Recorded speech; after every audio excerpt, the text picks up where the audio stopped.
Ya se ve. Usted es de la Universidad Nacional Autónoma de Chota, Colpamatara, Sí, Chota, Cajamarca. Ajá. en Queda ubicado Cajamarca. en Pulpamatara. Colpamatares. Sí, Pulpamatara.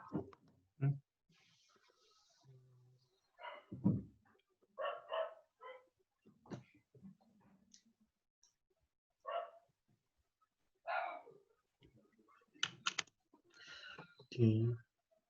Entonces son 15 minutos de presentación y 5 minutos de preguntas.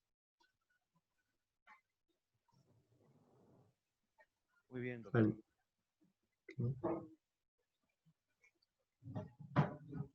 Yo le voy a avisar faltando 5 minutos para que pueda controlar, ajustar su tiempo correctamente.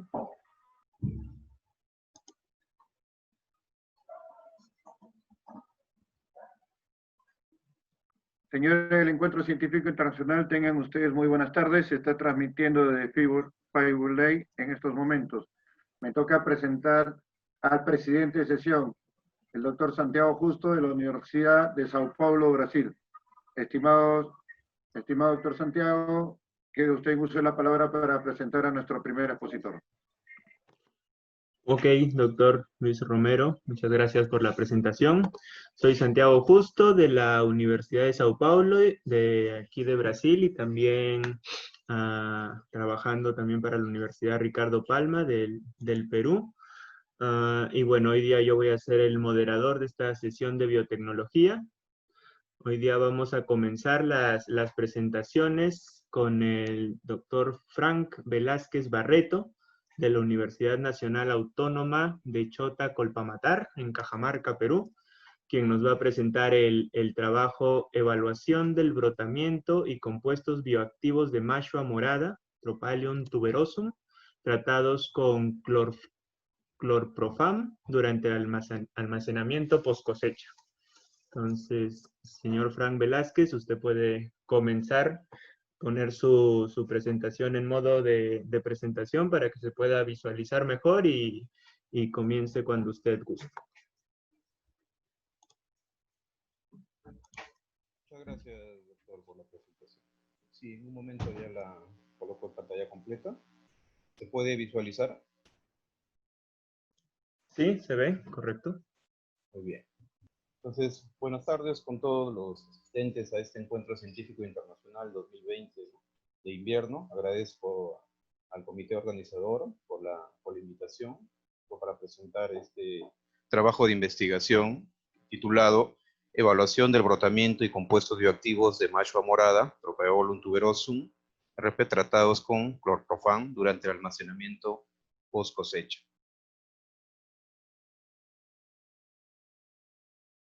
Muy bien. Vamos avanzando.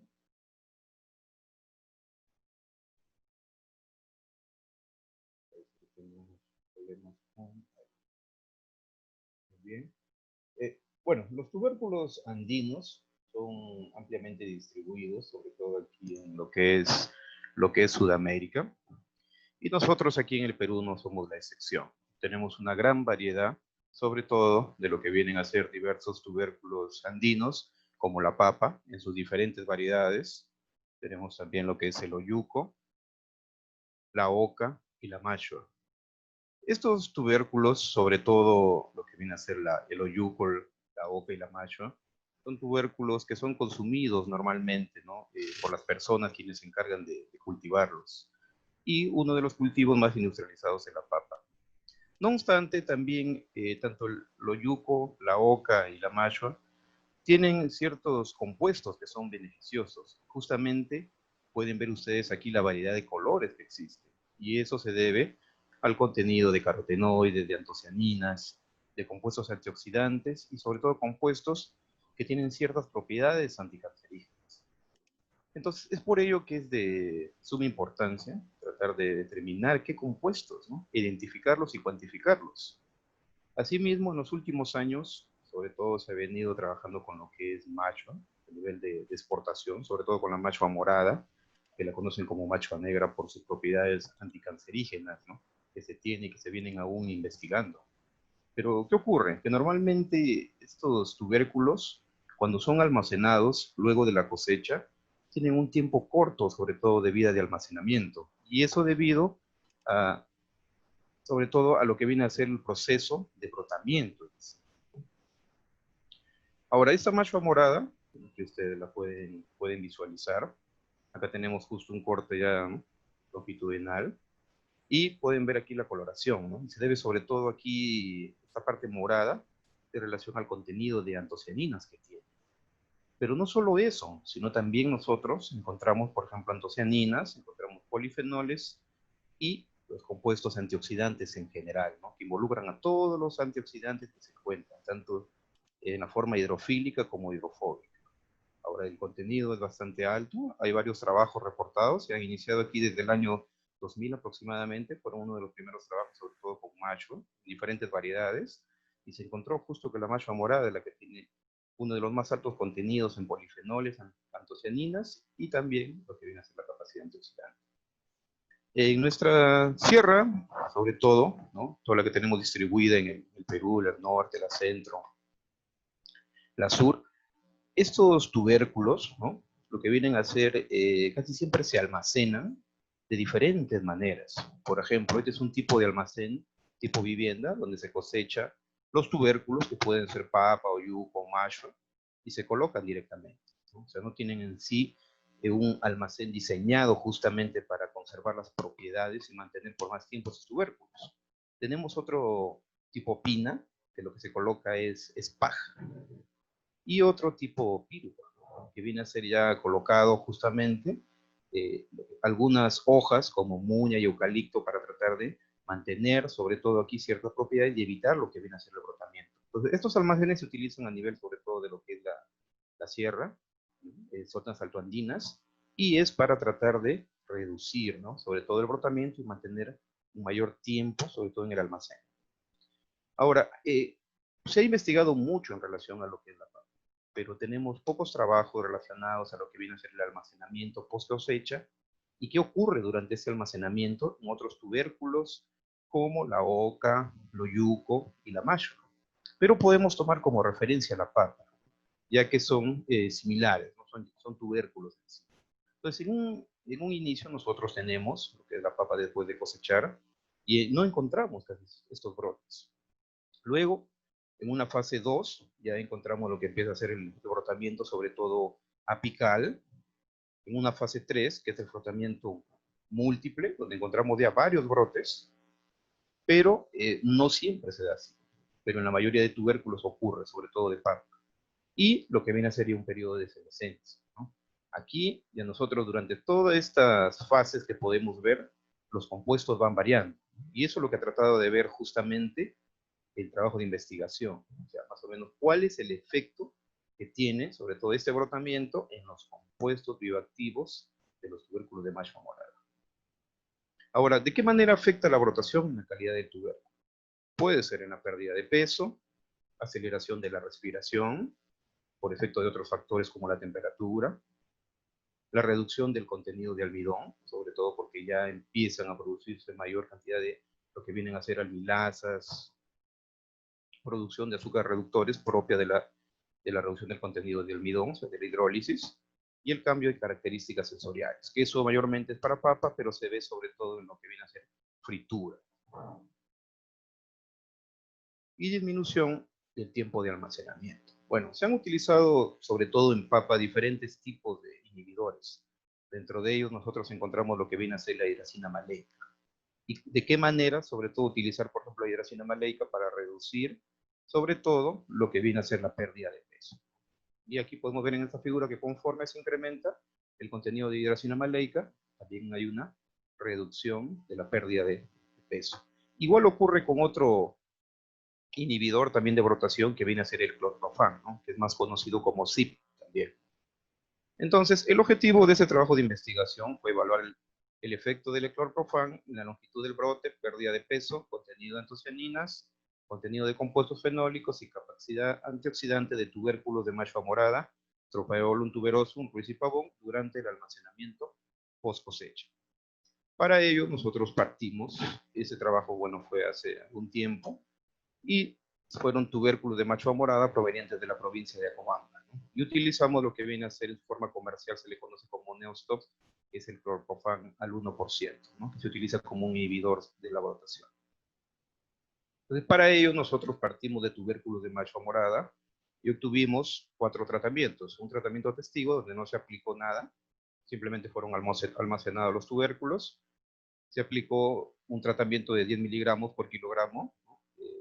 de peso de macho morada, de tubérculos de macho morada, sí, 20 miligramos por kilogramo y 30 miligramos por kilogramo.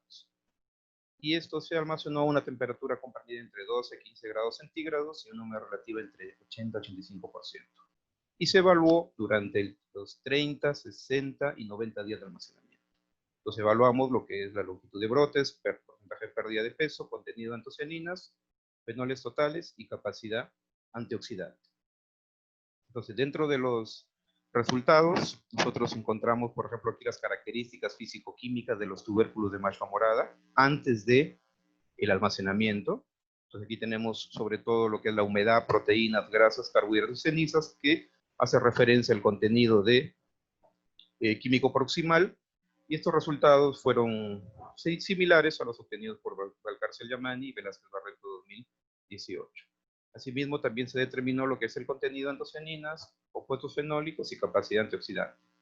En el contenido de antocianinas, bueno, fueron similares a uno de los primeros trabajos que se realizaron, sobre todo con macho morada y de Chirinos 2017. Los compuestos fenólicos también estuvieron en el rango, sobre todo reportados por Chirinos et al. 2007 y 2008.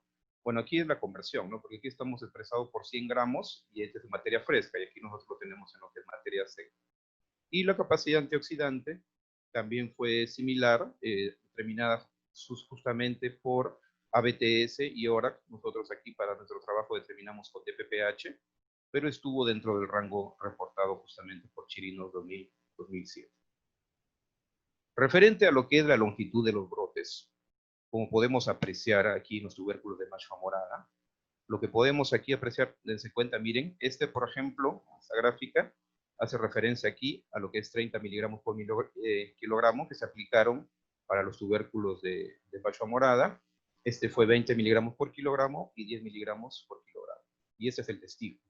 Entonces aquí tenemos lo que es la longitud del brotes y nos damos cuenta aquí a través del tiempo que ocurre. El tratamiento testigo, a los 30 días se pueden ver unos brotes, pero muy pequeños, que no se pueden medir. Sin embargo, ya a partir de los 30 días empieza a incrementarse esa longitud de los brotes en la mayoría de tubérculos de macho morada. Y al comparar con los de 10 miligramos hubo cierta inhibición, porque el tamaño fue menor. Sin embargo, el error también aquí en los tubérculos a veces existe cierta diferencia, sobre todo en las mediciones. El de 20 miligramos tuvo mayor inhibición y el de 30 mayor inhibición porque la longitud fue mucho menor de los brotes. La pérdida de peso, nosotros también aquí la podemos apreciar, ¿no? Para los tratamientos testigo, 10 miligramos por kilogramo, 20 miligramos por kilogramo y 30 miligramos por kilogramo. Por ejemplo, aquí a los 30 días, nosotros encontramos una pérdida de peso, sobre todo un poco baja, menos del 10%, sobre todo para los 3 tratamientos y con el testigo. A los 60 días, ¿no? Para los 4 también tratamientos, fue incrementándose la pérdida de peso, y a los 90 días también se incrementó esta pérdida de peso. Y justamente hemos encontrado una relación, ¿no? Porque la longitud de los brotes se incrementa a través del tiempo. Igual ocurre con la pérdida de peso. Entonces aquí hay cierta relación en lo que es, conforme se incrementa la longitud de los brotes, sobre todo aquí hay una mayor pérdida de peso. Y eso también lo podemos ver, porque aquí, si pueden apreciar, por ejemplo, el testigo a los 30 días, existe una menor pérdida de peso, sobre todo para 30 miligramos por kilogramo. De la misma manera, tiene el mismo comportamiento para los 60 días y para los 90 días. En relación al contenido de antocianinas monoméricas, aquí también nosotros hemos medido para los 4 tratamientos y a través del tiempo. Entonces, ¿qué ocurre? Aquí sí, en un inicio, para los 4 tratamientos, ¿qué ocurre? Que este contenido fue bastante alto. No obstante, se fue perdiendo a los 60 días y a los 90 días. Y fue casi en la misma proporción de acuerdo a los tratamientos. Hubo una mayor, sobre todo, concentración en aquellos donde la concentración de CYP, o sea, de clorprofam, fue mucho mayor. Y esto sobre todo también, este comportamiento, vemos sobre todo un efecto de lo que viene a ser también el incremento de la longitud de los brotes. Y por otro lado, también, ¿no?, se ha reportado en otros trabajos de que esta pérdida de antocianina se debe sobre todo a veces a lo que viene a ser la luz, puede afectar y puede desdoblar ciertos enlaces, haciendo la pérdida sobre todo de, de la coloración de la antocianina. Y por otro lado también un nivel genético también que puede afectar, ¿no?, esta pérdida de antocianinas. El contenido de fenoles totales, también de alguna manera, lo podemos ver aquí, en un inicio, a los 30 días, se mantuvo, ¿no?, fue bastante pequeño ese contenido comparado con los 60 y 90 días. Entonces, ¿qué nos indica esto? Que de alguna manera que hubo mayor actividad, sobre todo, por ejemplo, miren aquí en el testigo a los 30 días, en el testigo a los 60 y a los 90 días. Quiere decir que hubo mayor actividad. Y esa mayor actividad se hace relación a ¿qué? Metabólica, referida justamente también a lo que viene a ser el incremento de la longitud de los brotes, ¿no? Que tiene que ver justamente con el tratamiento.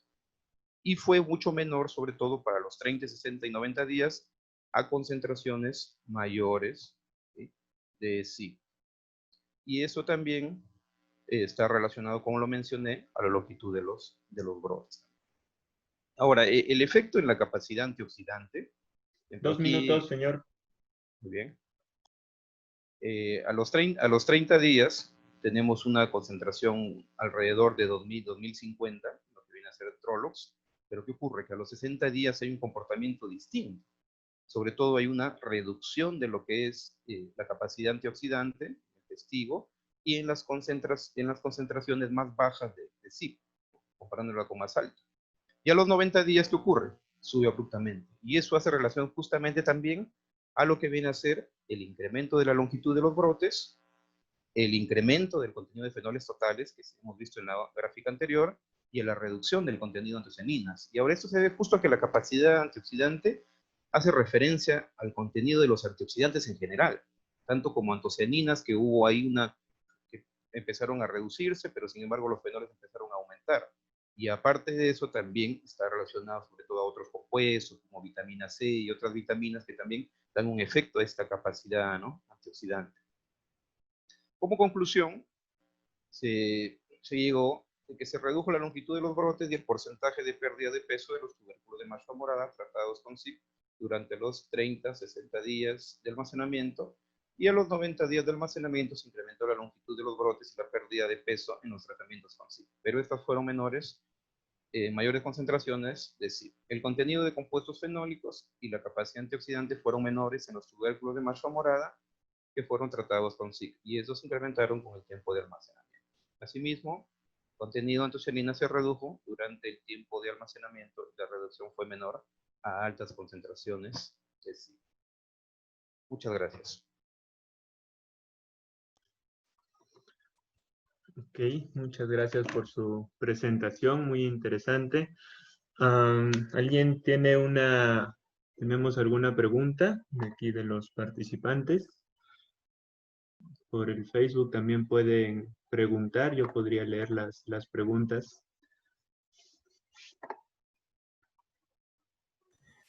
Buen día, tengo una pregunta. ¿Qué Ujú. beneficios? Ahí habló un poco de los beneficios para la respiración de la mashua. ¿Cuáles son? Consulto yo.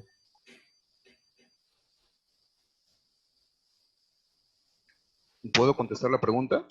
Sí, claro. Claro, no entendí muy bien la pregunta. No sé si iba la respiración en el sentido del tubérculo en sí, ¿no? Porque el tubérculo al almacenarlo ahí, él respira también, ¿sí? Lo que ocurre justamente también hay un intercambio, ¿no?, gaseoso. ¿Va referido a eso la pregunta?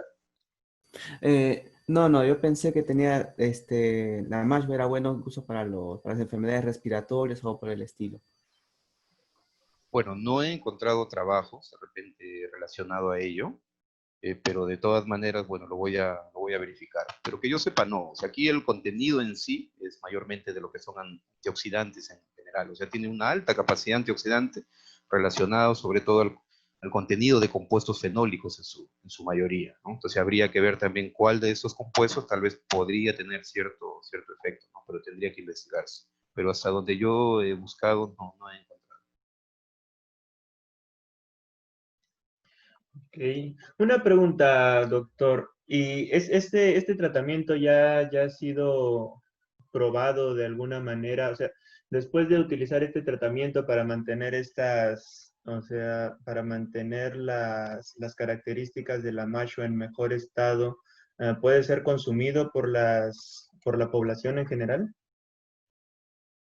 Bueno, sí, ¿no? Para comentarle, el Nostoc, o sea, el clorprofan, sí que se le conoce, es utilizado a nivel sobre todo industrial. En Perú no es tan utilizado, se ha hecho algunas pruebas, me parece, por parte de Senasa, ¿no? Y a veces lo utilizan también algunos en los almacenes. Entonces, el porcentaje que se utiliza, sobre todo 10, 20, 30 miligramos por kilogramo, nos encuentra el contenido residual, sobre todo de este compuesto bastante bajo, ¿no? Que no causa un daño, ¿no? Sobre todo no se alcanza el DL50, ¿no? Que viene a ser en sí ya la toxicidad, ¿no?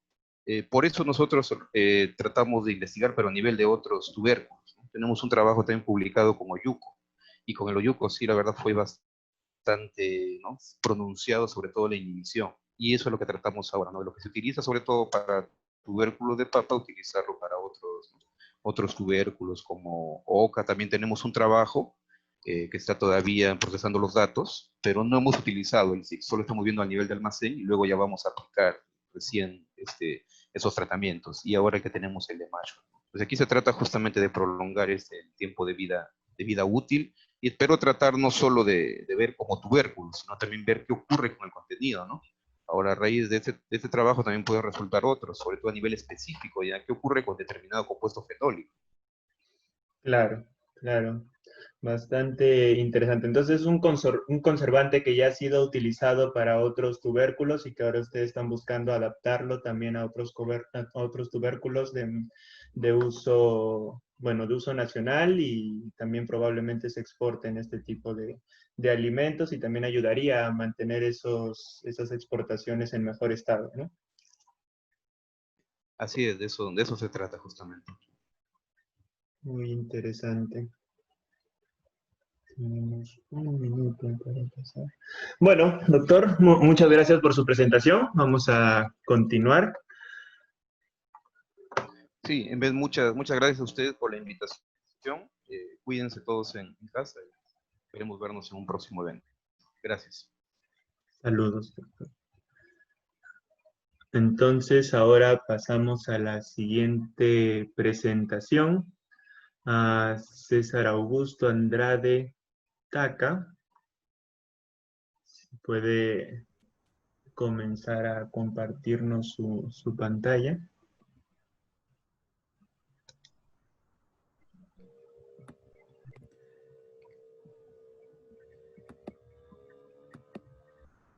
Bien. Ok, entonces ahora vamos a tener la presentación a cargo del doctor César Augusto Andrade Taca, de la Universidad Nacional San Agustín de Arequipa. Él nos va a presentar el trabajo titulado Propagación de flora nativa de Arequipa. Entonces, doctor, cuando usted desee, puede comenzar su presentación. Muy bien. Buenas tardes con todos. En primer lugar, quiero expresar mi agradecimiento a los organizadores del Encuentro Científico Internacional 2020, versión de invierno, y también agradecer la oportunidad de presentar los resultados de nuestra investigación. Mi nombre es César Augusto Andrade, soy profesor de la Escuela de Ingeniería Ambiental de la Universidad Nacional de San Agustín de Arequipa. En esta oportunidad voy a presentar el trabajo de investigación titulado Propagación de flora nativa de Arequipa. Este trabajo está financiado por el Vicerrectorado de Investigación bajo el marco del programa UNCE Investiga y pertenece al proyecto de investigación Flora nativa de Arequipa, potencial ornamental, manejo, eficiencia en el uso de agua y análisis costo-beneficio en la gestión de áreas verdes municipales. Nuestro equipo de investigación es un equipo multidisciplinario, el cual incluye las especialidades de biología, agronomía, medio ambiente. También tenemos a un investigador externo de la Municipalidad Distrital de Alto Zabaleta. También tenemos tesistas y asistentes. Bueno, en las áreas verdes, según los índices de sostenibilidad de las ciudades europeas y latinoamericanas, Las áreas verdes nos proporcionan oxígeno a cambio del secuestro y almacenamiento del dióxido de carbono. Son reguladores del ruido, proporcionan belleza escénica. Las áreas verdes nos proporcionan una microrregulación del clima y son un hábitat para la fauna local. También nos proporcionan espacios culturales. En las ciudades hay predominancia de especies foráneas. Estas especies tienen baja ecoeficiencia ambiental, consumen alta cantidad de agua, necesitan un cuidado constante y tienen baja resistencia a la radiación. Frente a este problema, en la región de Arequipa tiene un gran potencial ornamental. Entre las especies que tiene la región de Arequipa tenemos una alonsoa, una cantúa candelilla, cantúa volcánica, Calceolaria meyen, luego Glandularia lanciniata, Lupinus paruroensis, Luticia acuminata, Calceolaria virgata, Balbicia versillata, Tecoma, Encelia y Grindelia. Estas especies son ecoeficientes y tienen bajos requerimientos de riego. Los servicios que nos ofrece la naturaleza tienen un valor que debemos apreciar y debemos incluir ese valor en los proyectos de inversión. Los beneficios de esta investigación: tenemos un impacto social, un impacto económico y un impacto ambiental.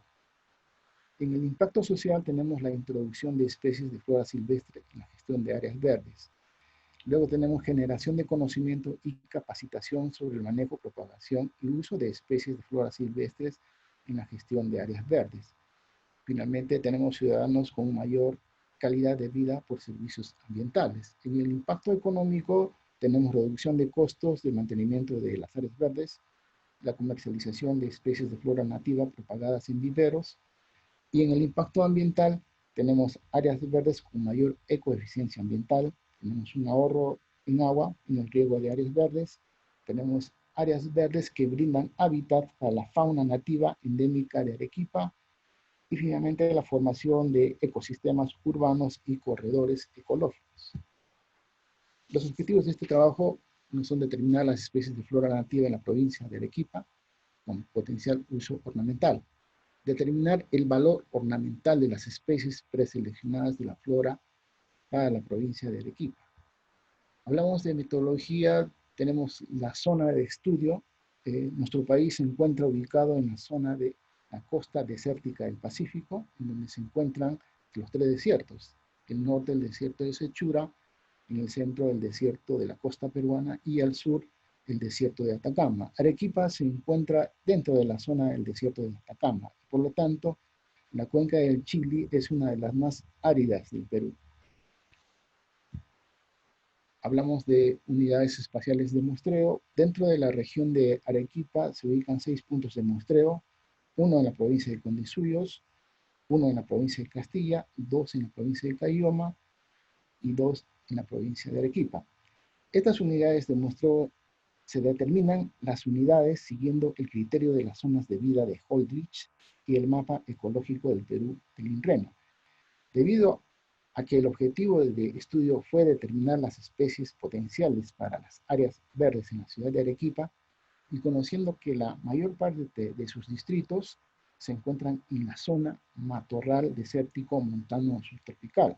Por lo tanto, el muestreo se realizó tomando esta zona única como unidad espacial de muestreo.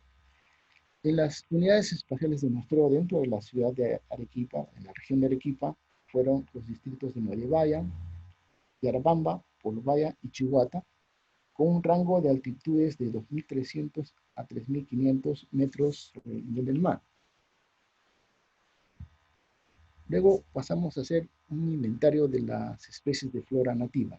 Se obtuvo un listado general de especies de flora silvestre utilizando las especies registradas en las unidades de muestreo y la lista de especies de flora de las plantas maestras de la Reserva Nacional de Salinas y Aguada Blanca y de la Reserva Paisajística de la Subcuenca de Cotahuasi. De estos últimos solo se consideraron aquellas especies que fueron registradas en la zona de vida matorral desértico montano subtropical. Estas especies fueron Mutissia cuminata, Calceolaria, Tecoma y Cantúa volcánica. Albizia verticillata, Calceolaria virgata, Cantúa bucilophylla, Cayoporra sicifolia. Tenemos una glandularia laciniata, Lupinus paruensis, Mencelia y Grindelia. De estas especies seleccionadas, preseleccionadas, se les aplicó una matriz de valoración ornamental. Esta matriz se utilizó para poder asignar el potencial ornamental de las especies seleccionadas. Se utilizó una modificación de la matriz de valoración ornamental de Cruz, propuesto en el 2012, donde se registraron 7 criterios para cada especie, asignando un puntaje del 1 al 3 a cada criterio. Se consideraron 4 criterios morfológicos, un criterio fenomenológico y 2 criterios ecológicos. Luego de hacer la valoración, podemos valorar un potencial alto, medio y bajo, asignándole un puntaje de 18 a 21 para alto, medio de 13 a 17 y bajo de 7 a 12. Luego de evaluar 16 especies de flora nativa, podemos observar que los altos, la valoración más alta corresponde a 4 especies. Estas especies seleccionadas para la propagación fueron Mutissia acuminata, Tecoma fulva arequipensis, Albizia verticillata y Calceolaria bisacomensis. De estas 4 especies podemos hacer la colecta de estacas, la colecta de material biológico para hacer la propagación en los invernaderos. Obtuvimos el acondicionamiento de las estacas una vez recolectadas. Finalmente, la instalación de las estacas en los viveros. Tenemos un cambio climático, un control climático de evaluación y temperatura de 25 a 27 grados y con un riego cada 5 minutos, cada 3 horas. Y finalmente, luego de realizar todas las pruebas, en un periodo de 5 a 6 meses, obtuvimos los resultados. Tenemos el enraizamiento y el brotamiento de las estacas.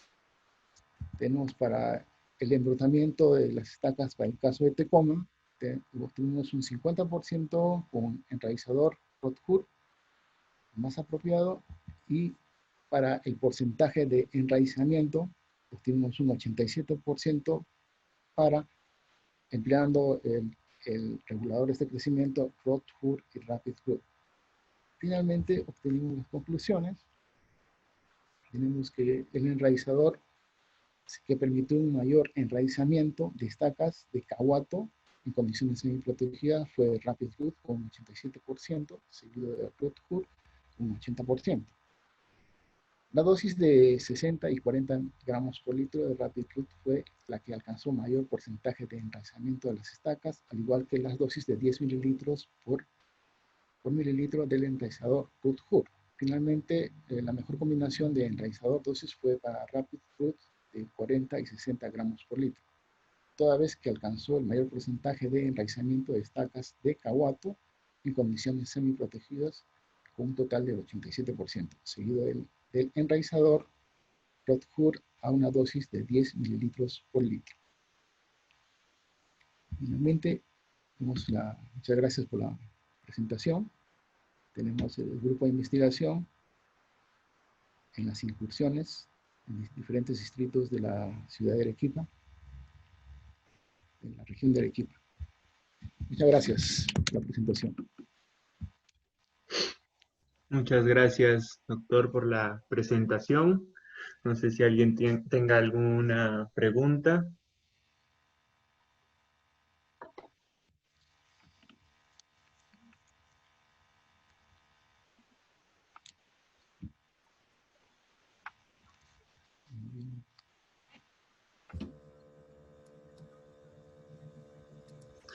Esos valores asignados son valores, por ejemplo, en el caso de la medición de color, son valores arbitrarios que ustedes colocan en base a la estética, o a qué Es prácticamente con un fin ornamental.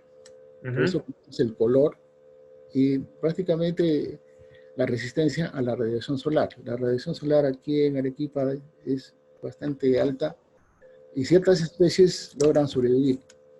Entonces buscamos una especie que pueda resistir la radiación solar con el mínimo consumo de agua. Entiendo, eso es para que puedan mantenerse, digamos, estéticamente bien mientras son vendidas, mientras circulan en la venta, digamos. Claro, sí, solamente para fines estéticos. Ujú. ¿Y estas plantas ya han sido propuestas anteriormente como ornamentales o es el primer reporte de estas plantas que ustedes están proponiendo? Como ornamentales, no, se han hecho estudios de ecológicos para las minas, porque las minas van y destruyen el medio ambiente que está alrededor de la mina, entonces las compañías mineras están tratando de recuperar las especies amenazadas, las especies endémicas. Incluso cuando la población de Arequipa, el crecimiento de ciudades va avanzando, entonces hay ciertas especies que van eliminándose, van extinguiéndose. Entonces por eso nosotros hemos ido a diferentes lugares de Arequipa. Tenemos aquí, en la provincia de Caylloma, a la misma altitud, entre 2.300 y 3.500 metros sobre el nivel del mar, buscando la zona matorral desértico montano subtropical. Entonces hemos encontrado los puntos de muestreo en esas zonas. Entonces de ahí se ha recolectado material biológico para la propagación en laboratorio o en vivero. Ujú.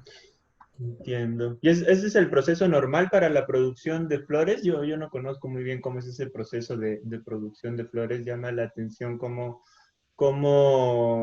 propagan esas flores para que al final lleguen al consumidor. ¿Ese es el proceso normal, recolectar flores y reproducirlas por estacas, o eso depende de la especie, de repente, del tipo de la planta? No sé cómo es eso.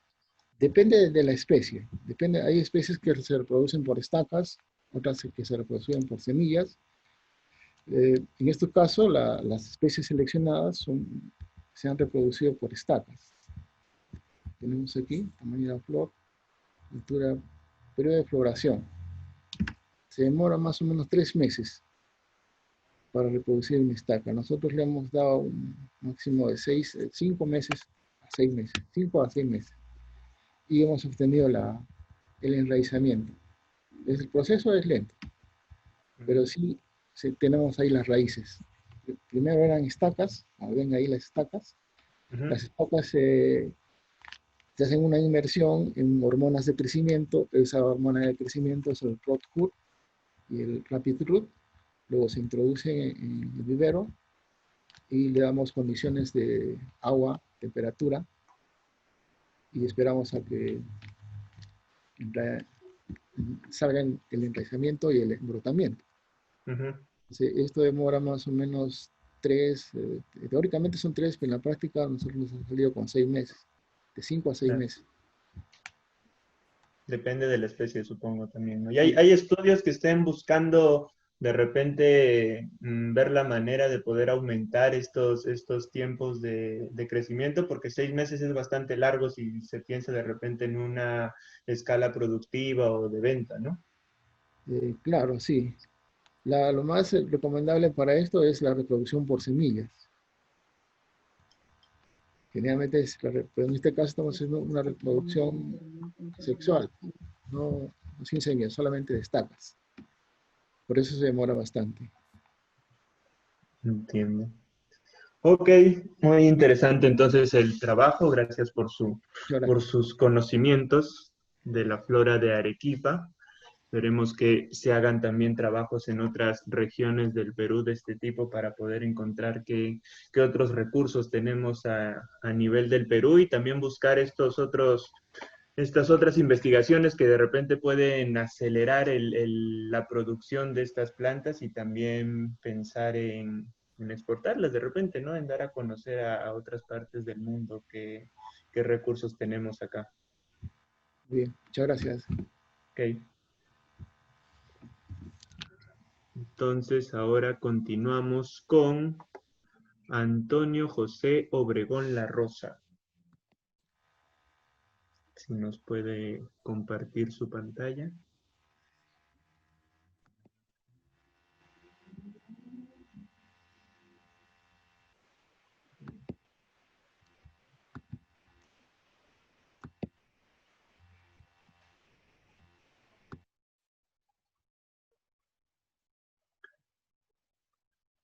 Ok, entonces ahora presentamos a Antonio José Obregón La Rosa de la Universidad Nacional Mayor de San Marcos.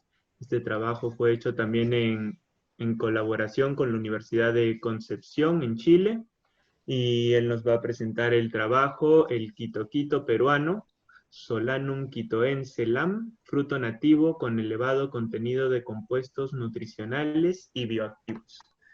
Entonces, Sí, Antonio. ok, muy buenas tardes a todos.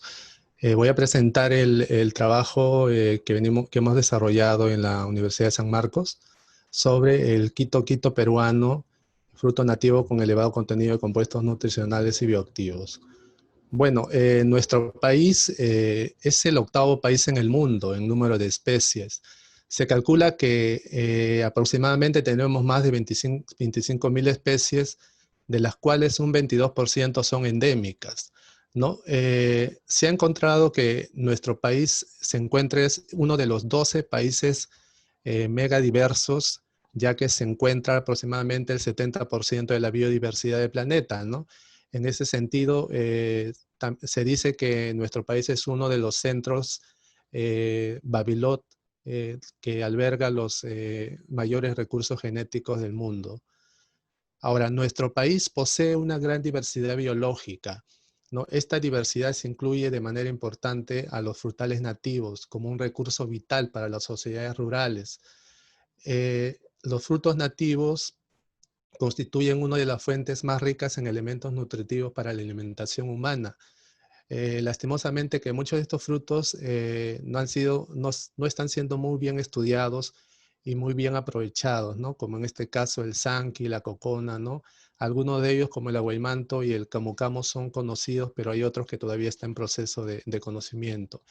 En este caso estamos estudiando el Solanum quitoense lam. A esta fruta se le conoce como la fruta dorada de los Andes o el néctar de los dioses en Colombia. Es de color amarillo naranja externamente y la pulpa es de color verdoso.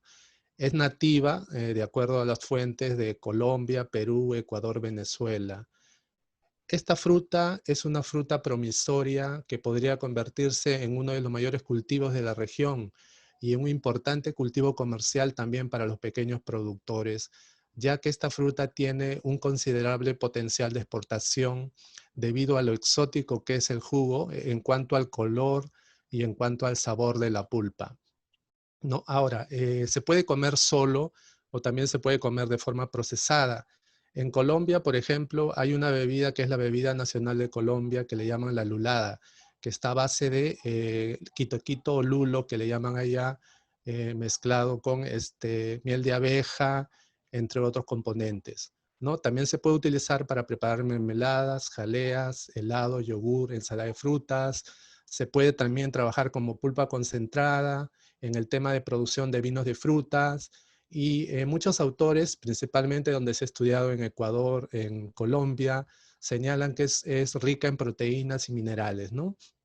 Además, se dice que contiene pectina, que es una enzima del estómago que ayuda a la digestión de las proteínas.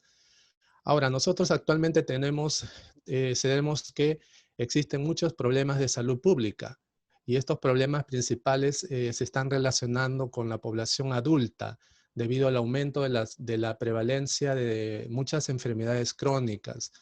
Y muchos estudios epidemiológicos señalan que el consumo de los compuestos bioactivos con potencial antioxidante, como en este caso las vitaminas, los carotenoides, flavonoides, que son derivadas de las frutas, tienen efectos protectores contra estas enfermedades, ¿no? Incluso ayudan a reducir el cáncer.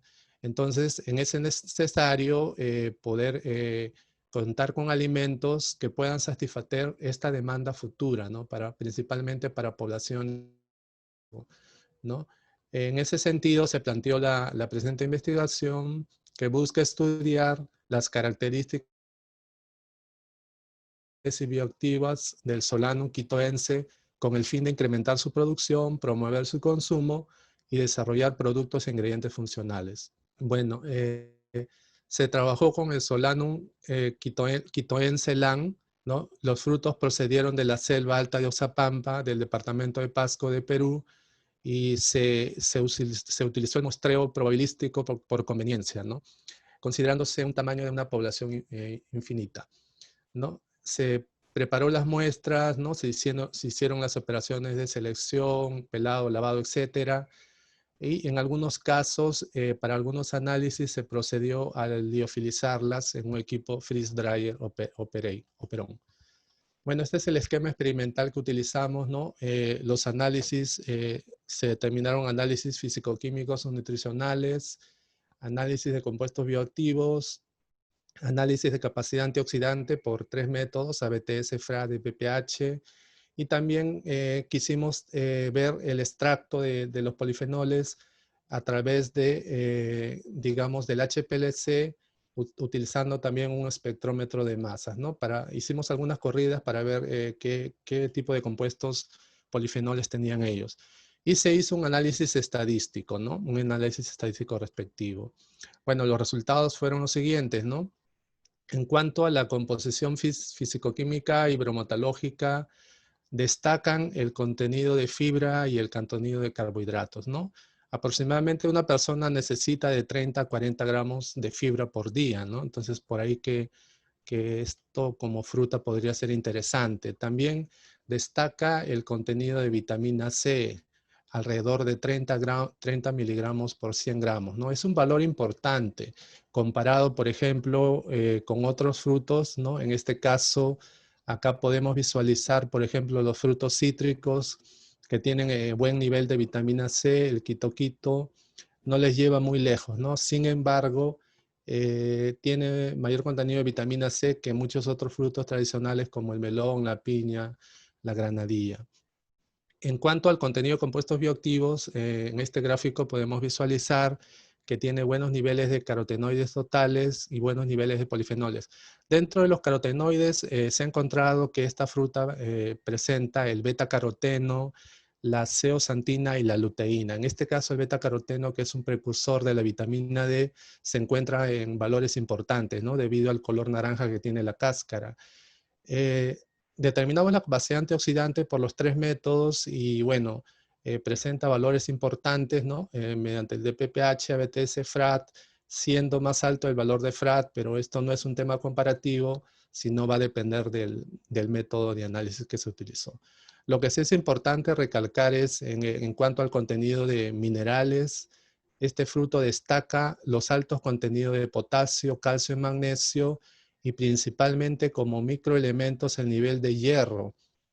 Hemos estado buscando información a través de varios frutos y hemos podido encontrar que el quitoquito presenta altos niveles de hierro, incluso mayores a los frutos cítricos, a la manzana, a la piña, a la uva. Es un poco menor que la lúcuma. La lúcuma es uno de los frutos que tiene alto contenido de hierro, pero sin embargo, la cantidad que aporta esta fruta es una cantidad importante, ¿no? En cuanto a los requerimientos nutricionales. Luego también, bueno, hicimos unas corridas a través del HPLC con detector de diodos y conectado a un espectrómetro de masas, ¿no? Y hemos encontrado, bueno, esta es la curva, algunos compuestos interesantes, ¿no? Como la mircetina, el ácido clorogénico, los ácidos cafeoicos, que tienen, digamos, una buena capacidad antioxidante, ¿no? Lo que hace que este fruto presente propiedades nutricionales y bioactivas. Entonces, como conclusión, podemos decir que el quitoquito representa una fuente potencial de nutrientes, destacando su contenido de fibra, carbohidratos y de minerales. Asimismo, posee una serie de compuestos bioactivos como vitamina C, polifenoles y carotenoides, y una capacidad antioxidante en elevada proporción en comparación de otros frutos. Por lo tanto, se puede concluir que los frutos de quitoquito se pueden utilizar como ingrediente bioactivo en el desarrollo de alimentos funcionales para la industria alimentaria. Bueno, eso sería todo. Muchas gracias.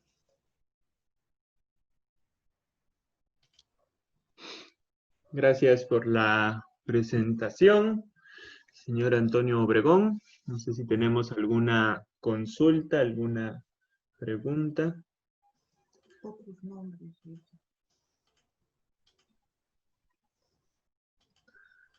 Por aquí me preguntan si el quitoquito peruano se conoce con algún otro nombre o ese es el único nombre común que tiene el quitoquito peruano.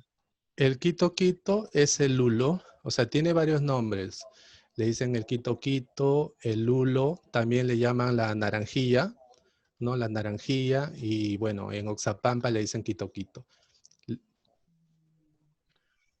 Sí. Es también del género Solanum, ¿no? Sí, pertenece, es una así. solanácea. Es una solanácea de la variedad quitoense, ¿no?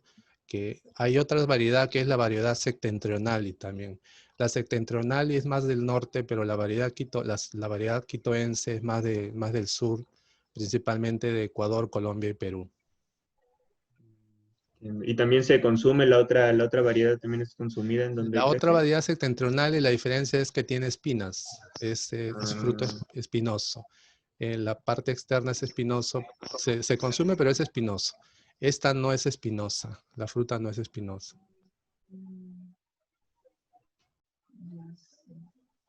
Aquí me preguntan por el Facebook de Micael Bracamonte Romero, si hay algunos otros frutos que se estén investigando, también su potencial nutritivo y de bioactivos. Sí, en la escuela, sí, en la Escuela de Ciencia de Alimentos estamos trabajando con un proyecto, o sea, sobre frutas nativas. Estamos trabajando en el tema de la pitahaya, aunque muchos dicen que la pitahaya no es nativa. Hay muchos investigadores que señalan que sí. Algunos dicen que la pitahaya es de origen de México, ¿no? Pero sin embargo, de México es la variedad roja, pero la variedad amarilla es de la zona sur, Colombia, Perú. También estamos estudiando, bueno, el aguaymanto que ya está estudiado, pero igual estamos tratando de revalorar los frutales nativos a través de los grupos de investigación que tenemos en la Universidad de San Marcos.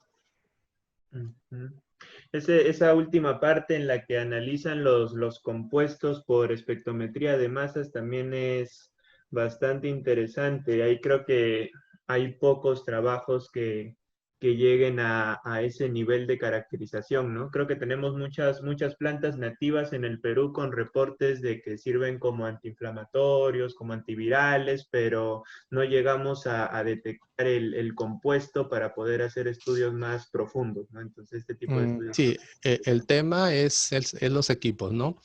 Por el tema de que el equipo este es un espectrómetro de masas conectado a fluorescencia. Es bastante costoso. Estas muestras la pasamos en Chile, ¿no? Porque acá en Perú no tenemos el equipo, pero es por el tema probablemente de costo, ¿no? Pero la investigación debe llegar exactamente a determinar el tipo de compuesto. Claro, para poder avanzar a la otra etapa de los estudios moleculares, ¿no? Y poder valorizar aún más estos frutos, estas plantas nativas que tenemos.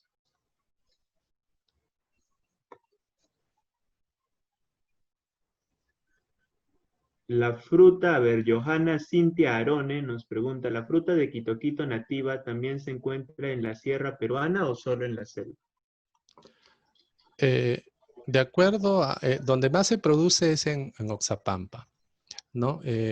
Ahora, pero digamos, el cultivo se puede adaptar a la sierra también, o sea, se puede adaptar, pero mayormente este fruto se produce en Oxapampa, es de ahí donde es una fruta bastante conocida, ¿no? Pero su escala es en poca proporción. Por ejemplo, a nivel de Colombia, Ecuador, Colombia exporta, ¿no? Está exportando esta fruta. Igualmente, Ecuador está haciendo una bebida bastante importante de este tipo de frutos porque le están dando mayor importancia, ¿no? Incluso hay mercados interesantes como Estados Unidos, Japón, debido al sabor, porque tiene un sabor bastante interesante y tiene un color bastante interesante. En ese caso se podría mezclar con otras frutas, ¿no? Y producir, por ejemplo, un sabor interesante, ¿no? Entonces, yo siento que habría que revalorizar nuestros frutales en nuestro país. Claro. Aquí en Brasil se come mucha pitahaya también, de esa variedad morada que usted comentó. Come como dulce, como helado. Ok, muchas gracias entonces por su participación, por su información, muy interesante. Espero que puedan seguir con los estudios y seguir avanzando con mayor profundidad, ¿no? De repente coger uno de estos frutos e ir hasta lo más profundo para poder descubrir nuevas cosas. Presentar su trabajo César Augusto Roque Borda, de la Universidad de la UNESPI, de la Universidad del Estado de Sao Paulo, en Brasil, ¿no? Y también asociado a la Universidad Agraria La Molina. El trabajo que va a presentar es la evaluación de la capacidad antioxidante de Cyperus rotundus y su aprovechamiento en la producción de colorantes naturales. Tienes un poco de ruido ahí a tus alrededores. Entonces, César, puedes comenzar cuando gustes. Bueno, hola, buenas tardes. Soy César Roque. En esta oportunidad voy a presentar sobre evaluación de la capacidad antioxidante Cyperus rotundus, que es una planta generalmente encontrada en Perú, pero también ha sido localizada en China. Y bueno, esta planta es conocida también como piripiri. Esta planta presenta algunas propiedades antiguamente ya utilizadas por los nativos, como dolor de cabeza, fiebre, disentería y algunos otros problemas intestinales como indigestión, trastornos estomacales, irritación intestinal. Esta planta, cuando nosotros la encontramos naturalmente en la tierra, esta crece como mala hierba. Entonces, su adaptación es muy rápida en cualquier tipo de clima localizado en la Amazonía central o Amazonía mayor, que sería la parte de Amazonía del norte. Bueno, cuando nosotros encontramos esta planta, la coloración y cuando solamente tenemos en la mano, ya solamente con tocar este material, la coloración es inmediata. Nosotros tenemos que trabajar, cuando trabajamos lo hacemos con guantes, porque ya basta que este material toque en cualquier lugar y ya está emitiendo una coloración y manchando los productos que fuese a tocar. Y bueno, en base a estos antecedentes y a la coloración de esta planta, que es muy rápida, estamos optando por producir un nuevo producto para que sean incluidos dentro de los productos alimenticios. En este caso, el trabajo que estoy presentando hoy día está muy resumido. Es la parte inicial del proyecto porque en realidad, debido a la pandemia, todos los proyectos fueron paralizados. Sin embargo, nosotros tenemos solamente la actividad antioxidante, que sería el punto de este trabajo, y que luego voy a explicar la continuación del proyecto finalizado esta presentación. Bueno, como materiales y métodos, nosotros localizamos los rizomas de esta planta en la ciudad de Pucallpa, en Ucayali. Estas fueron llevadas a una estufa a 40 grados por 72 horas para el secado respectivo, y luego fueron llevadas a molienda para después obtener un producto que pueda ser extraíble. En este trabajo fueron utilizados 3 métodos de extracción: la agitación magnética, el sonido y ultrasonido. ¿Por qué utilizamos los 3 métodos? Porque en realidad nosotros queríamos saber cuál era la influencia de la temperatura frente al tratamiento que nosotros íbamos a darle, porque si se supone que estamos trabajando o queremos aplicarlo en productos alimenticios, este va a entrar en contacto con el calor. Entonces, nuestro objetivo es saber si esta le afecta o no le afecta y de qué forma influencia en la actividad antioxidante. Los métodos utilizados para el conteo de polifenoles totales fue Folincio-Calteo, donde utiliza un reactivo que dentro de la composición tiene wolframio y molibdeno. Este compuesto entra en contacto con la muestra y esta va a interactuar con todos los grupos fenólicos que se encuentran presentes en la muestra, formando unas quinonas y estas a su vez emitiendo una coloración que es posible visualizarlos mediante espectroscopía. Después tenemos el método del DPPH, que es un método muy simple, muy rápido de radicales libres. Esta molécula va a entrar en contacto con los radicales libres de la muestra, que están representados por los grupos oxidrilo, y va a formar un compuesto, otro compuesto quinónico. Y esto va a dar una reducción del DPPH para poder para visualizar el cambio de color, de coloración de morado a una coloración amarillenta. El tercer método que utilizamos fue el FRAP, donde básicamente el método consiste en utilizar un complejo, el complejo TPTZ. Este complejo, cuando entra en contacto con la muestra, se reduce a hierro 2, el complejo con hierro 2. Y este hierro va a emitir una longitud de onda, que también puede ser visualizada y cuantificada en relación a la cantidad de moléculas estables durante la reacción de FRAP. Como resultados de cada método, teníamos en mente el uso del SOC y el ultrasonido como buenos resultados, los más óptimos para poder realizar la extracción. Si bien es cierto, el calor afecta a las muestras, en este caso los resultados nos dicen que tanto el SOCLET como el ultrasonido fueron ligeramente parecidos. Entonces, en el SOCLET, cuando nosotros aplicamos el SOCLET, utilizamos calor que es llevado a la temperatura de ebullición del solvente que está siendo utilizado. Y en el caso del ultrasonido no hemos utilizado temperatura.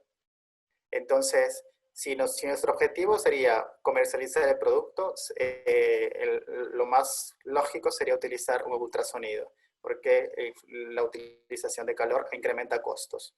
Entonces, si vemos aquí la diferencia de la actividad antioxidante del FRAP y del DPPH, son similares. Entonces, sería más conveniente trabajarlo, si vamos a trabajarlo a escala industrial, utilizar el ultrasonido. Y finalmente, el contenido de polifenoles totales no tuvo variancia significativa entre los dos primeros métodos, el SOC y el ultrasonido. Sin embargo, en el caso de agitador magnético, se ve una diferencia de 2 puntos. Sin embargo, en la actividad antioxidante se ve una diferencia que es literalmente a la mitad. Entonces, podemos concluir que el método más apto para este procedimiento sería el método de ultrasonido. En el peor de los casos podremos utilizar SOCLET. Bueno, en conclusión, estos resultados de la actividad antioxidante, si bien hemos recalcado que hay una diferencia significativa, la actividad antioxidante de las plantas dieron por encima del 40%, por lo que en conclusión podemos decir que la actividad antioxidante de este producto es alta. Y además que los componentes dentro de estos extractos no fueron alterados de una forma, por lo menos la actividad antioxidante no fue afectada. Y finalmente estos productos pueden ser colocados o utilizados, además de colorantes naturales, podrían ser utilizados como productos de adición en el área farmacéutica. Ahora, debido a la pandemia, estábamos esperando que nos llegaran las muestras para poder realizar el MASAS y el HPLC y después realizar la microencapsulación. El objetivo era obtener productos secos, microencapsulados, para que después sean adicionados como un alimento de cocción. Ahora, también estábamos realizando el análisis antimicrobiano y tenemos datos iniciales, no los podemos mostrar por ahora porque no hemos concluido el trabajo, pero hasta ahora tenemos resultados positivos de análisis antimicrobiano en el caso de bacterias y hongos del área de alimentos. Y bueno, finalmente nosotros pretendemos utilizar esos antioxidantes encapsulados también como en la utilización de biofilmes, biofilmes, para la liberación de estos componentes antioxidantes en diferentes áreas de trabajo que nosotros venimos ya realizando. Nuestras líneas de trabajo actualmente son en tecnología de alimentos, trabajamos con antioxidantes y microencapsulación, además de nanopartículas. Y el foco en realidad de todo nuestro grupo de investigación es el uso de péptidos antimicrobianos. Entonces, estos péptidos antimicrobianos nosotros mismos los sintetizamos y los incluimos dentro de las formulaciones que venimos trabajando. Además, trabajamos con péptidos bioactivos que son extraídos mayoritariamente, algunas de plantas, otras de productos de origen animal. Y en el área de producción animal utilizamos los péptidos terapéuticos que también son sintetizados por nuestro grupo de investigación. Y finalmente lo que son las fitohormonas peptídicas, que esta es la novedad de nuestro grupo de investigación, que estamos utilizando también péptidos sintéticos para potenciar el crecimiento de las plantas sin interferir o sin tener la presencia del uso de hormonas artificiales. Finalmente, recientemente estamos trabajando con un proyecto de péptidos antivirales para el combate del COVID-19. Y bueno, las personas que estuvieran interesadas en entrar en contacto con nuestro grupo de investigación pueden escribirnos al correo que está abajo. Yo soy becario de la Fundación de Amparo de la Pesquisa del Estado de São Paulo, FAPES, y mi grupo de investigación es el PCA de la Universidad Estadual del Estado de São Paulo. Gracias. Ok, César, muchas gracias por tu presentación, por compartir tu trabajo. Vamos a avanzar con las presentaciones para llegar en el tiempo.